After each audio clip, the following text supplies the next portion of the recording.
It's 90.3, 91.7 worldwide at kexp.org. Let me just clear my throat. That would have been awful during that song. Sufjan Stevens here. We're live with us here at KEXP and just sounding great. Dennis Whitmer helping out as well, both playing tonight at Numos.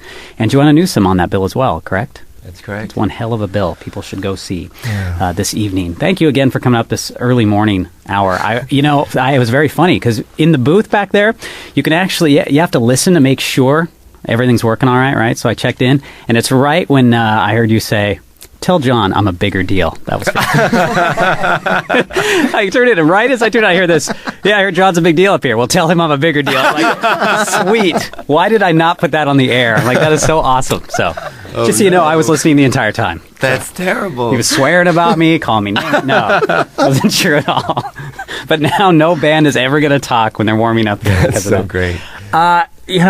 I actually was at my family place this weekend up in Idaho, and a friend of mine is trying to learn banjo, and I thought about you coming up today. And I got to tell you, I think when you can't play banjo and you're practicing, it might be the worst sound I may have ever heard. Right. I think he broke a string going with Mary Had a Little Lamb. It's not pretty. But well, he should try the oboe. That's what I have to say about that. There's a lot of people I talk to, actually, once I started asking about the banjo, they're just really interested in learning how to play, and apparently it's a really hard instrument to start with. When did you start playing? I started a couple years ago after I learned to play guitar. Yeah. Someone loaned me a banjo, and I enjoyed it because it's so percussive.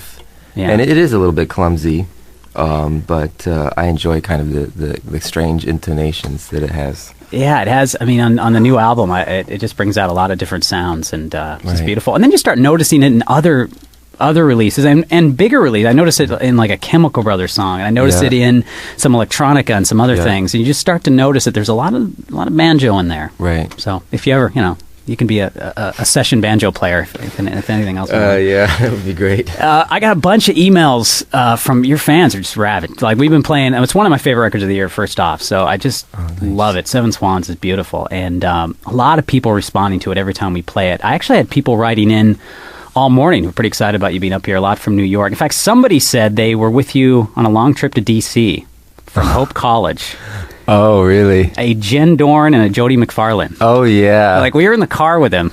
Jen Dorn and Jody McFarlane. Yeah, those are my old friends from college. Yeah, they're listening. Journalist friends. That's awesome. And then another woman, Christy from New York, actually had a pretty powerful message, and she was too embarrassed to walk up to you, I guess, during the 4th of July. You're playing in New York. Oh, yeah. And she had lost her mom in December. Oh, no. And she just said that nonstop, your music is what got her through it. And she was just really didn't want to bring you down when she came and talked, but she just wanted to pass that along. So I thought that was a pretty powerful message.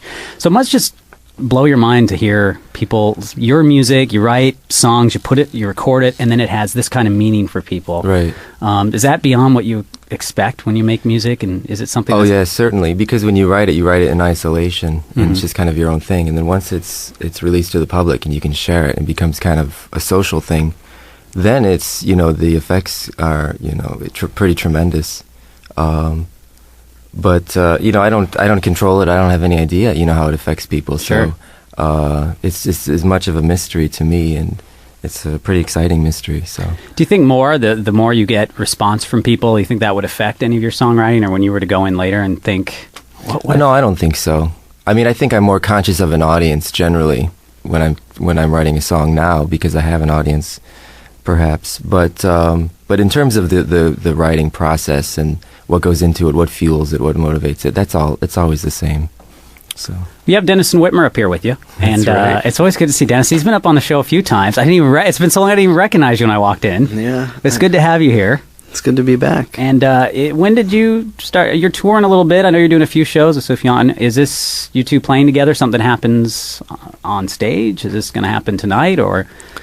Yeah, well, I'm featured on bass this evening as well.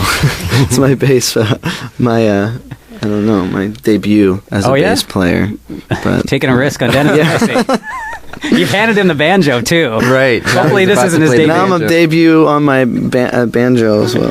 Well, you guys are playing again tonight at Numos. I just can't recommend the show enough. And then down in Portland tomorrow night, and then San Francisco. Got a lot of listeners down in San Francisco, and you'll be down there on the 31st, and then back to New York for a couple of shows in the Mercury Lounge. So good luck with your tour. Thank you. Thank you. Don't kill Dennison if he pisses you off. They're going to do one more song this morning. Let's let you do that. Sufjan Stevens, live on KXP.